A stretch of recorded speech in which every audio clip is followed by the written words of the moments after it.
Bonjour les Jedi et bienvenue sur Star Wars Artefact. Mon nom est Dominique, alias Lord Doom, et aujourd'hui, on fait la revue du Star Wars Exclusive Power Pack vendu chez EB Games. Avant d'aller plus loin, je vous invite à vous abonner à la chaîne et à cliquer sur la petite cloche afin de recevoir des notifications chaque fois qu'une vidéo sera postée. Sans plus tarder, procédons à l'ouverture de la boîte et à l'analyse de son contenu. Comme vous l'avez sans doute remarqué, il s'agit d'un boîtier massif dont les dimensions sont les suivantes. 20 pouces de largeur, ou 50 cm, 8 pouces de profondeur, ou 20 cm, et 8 pouces de hauteur, ou 20 cm. Il s'agit d'une édition limitée à 5000 exemplaires, et mon exemplaire est le 3728e. Une fois la boîte ouverte, on peut s'y apercevoir tout au fond la représentation du passage à la vitesse lumière. On peut maintenant apercevoir les trois objets qui s'y retrouvent. Nous allons maintenant les regarder de plus près. Le premier item, vous l'avez sans doute reconnu, est la médaille décernée à Luke Skywalker et Han Solo à la toute fin de l'épisode 4, Un Nouvel Espoir, A New Hope. Cette médaille a également été décernée à Chewbacca à la fin de l'épisode 9 par Maz Kanata.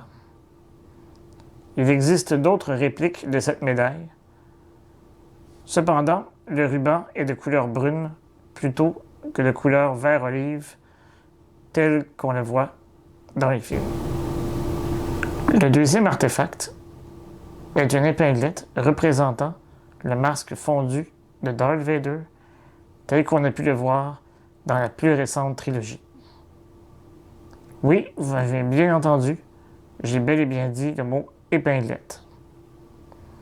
Selon moi, l'entreprise qui produit ce boîtier, Sales One, ne détient qu'une licence leur permettant de produire des accessoires pouvant être portés.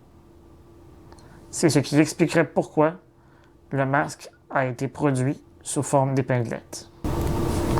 Le troisième et dernier artefact est le lance-missile fixé au poignet de Boba Fett.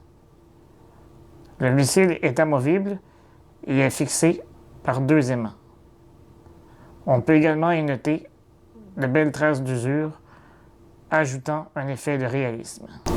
En résumé, il s'agit de trois artefacts très intéressants.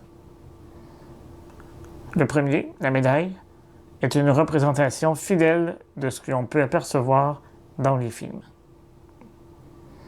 Le second aurait sans doute été plus intéressant s'il n'avait pas été produit sous forme d'épinglette. Cependant, comme je vous l'ai mentionné, il s'agissait sans doute d'une contrainte liée à la licence. Le troisième artefact, le lance-roquette de Boba Fett, est sans doute l'item le plus intéressant du boîtier. Cependant, il aurait bénéficié de traces d'usure afin d'ajouter au réalisme. Je serais curieux de savoir lequel de ces items vous préférez. Pourquoi ne pas le mentionner dans les commentaires plus bas? Il est important de noter que le prix a chuté de 199 $ à 149 $ depuis le lancement du produit en janvier 2020. Cette chute de prix ajoute à l'intérêt du produit et je vous recommande fortement d'en faire l'acquisition avant que les exemplaires ne soient plus disponibles. C'est ce qui conclut la revue du Star Wars Exclusive Power Pack.